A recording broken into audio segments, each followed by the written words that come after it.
The question of whether Justice Thomas should have recused himself from the January 6th cases depends on a single fact: what he knew about his wife's involvement in insurrection activities.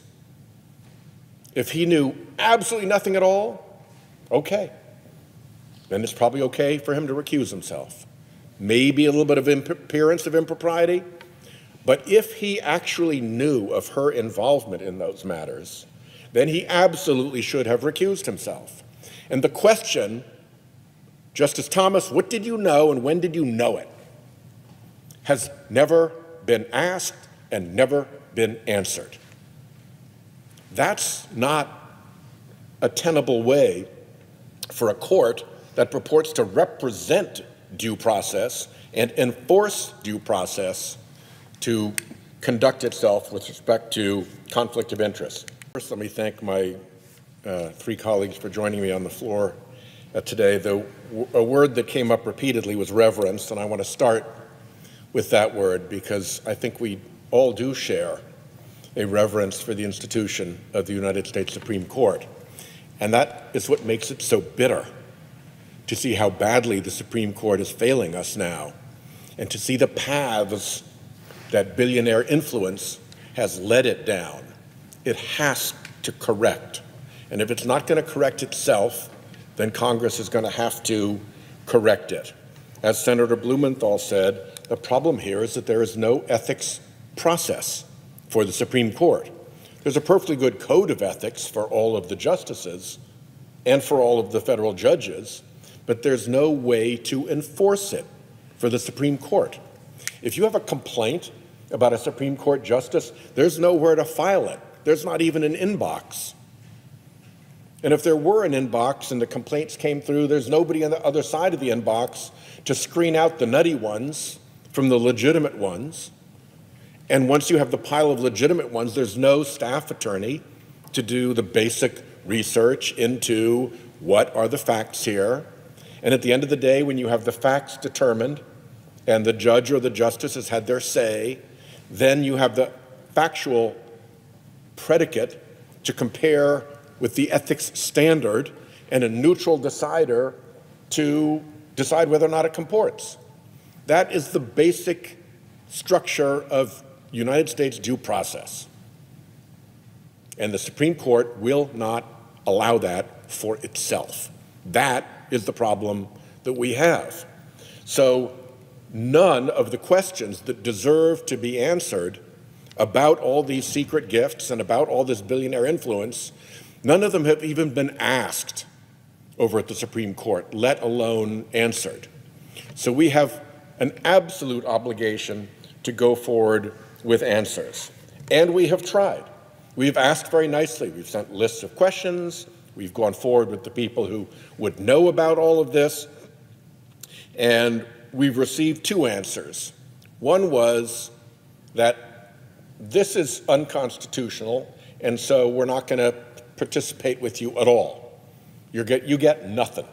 You don't get a single answer. That, as Senator Blumenthal said, we believe to be a complete sham and a complete charade because the disclosure rules, right? We're talking about disclosure of gifts to justices. They went undisclosed. So the question is, should they have been disclosed? And there is a rule about disclosure that just happens to be a law passed by Congress. And there's a related law passed by Congress that relates to recusal. And recusal relates to gifts because if you take big enough gifts from someone, you then have to recuse yourself as a judge from their cases. And the recusal rule is also passed by Congress. So you have a disclosure law passed by Congress, and you have a recusal law passed by Congress, and you have, as Senator Blumenthal described, the Judicial Conference, which is the administrative body that oversees the administrative side of the judicial branch. And that body was also created by Congress. So the argument that is being made to us is that Congress has no authority to oversee how an agency Congress created is implementing laws Congress passed. That argument is on its face preposterous. And that in turn suggests that there is a lot to look at when we get a chance to look under the hood of all this mischief. And they really don't want us to see it, and they're going to manufacture completely preposterous arguments just to try to throw us off the trail. Another recipient of our questions said, okay, it's unconstitutional, but I'll offer you a few things. You know, in good faith, I'll offer you a few things. But you can only go back 5 years. Well, we happen to know with respect to this billionaire that they were giving gifts to justices way more than 5 years ago.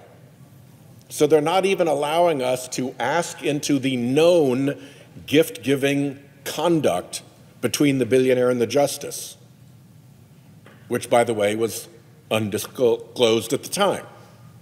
So the 5-year rule is just nonsensical, just picked out of the air, picked actually out of a criminal statute, as if that had a bearing on a congressional investigation. Then they said, we'll only give you the documents that you already have. For everything else, we'll just give our lawyer's narrative about what took place. Well, anybody who's ever tried a case knows perfectly well that if you rely on the other side's lawyer's narrative, you're getting no place. Discovery means you see the documents. You do your real homework like lawyers do.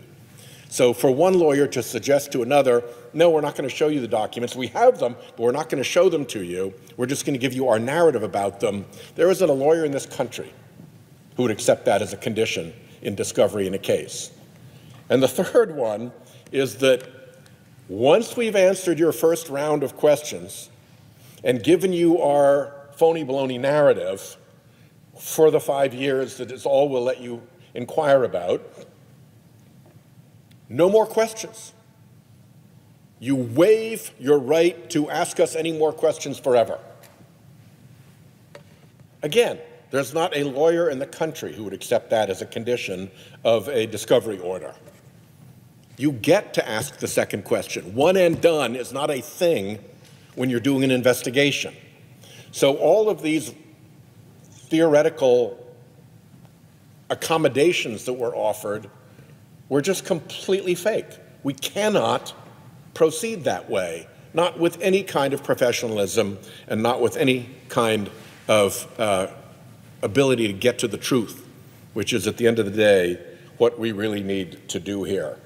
I will conclude by going back to where I started.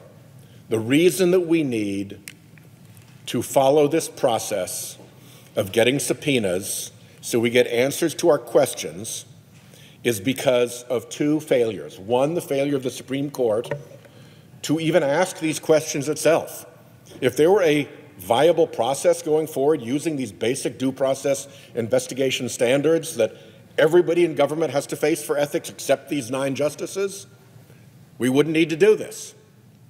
But the Supreme Court won't allow questions to be asked about itself. So we can't go to them for a proper investigation. They refuse to do it. And when we asked the participants in this gift scheme what they were up to, they told us, as the ranking member of the Judiciary Committee, I think rather artfully summarized, to go pound sand. Well, when Congress has a legitimate inquiry into how an agency that it created is implementing statutes that it passed, go pound sand is not a legitimate answer. So the next step is to move to authorize these subpoenas, and we are going to do that.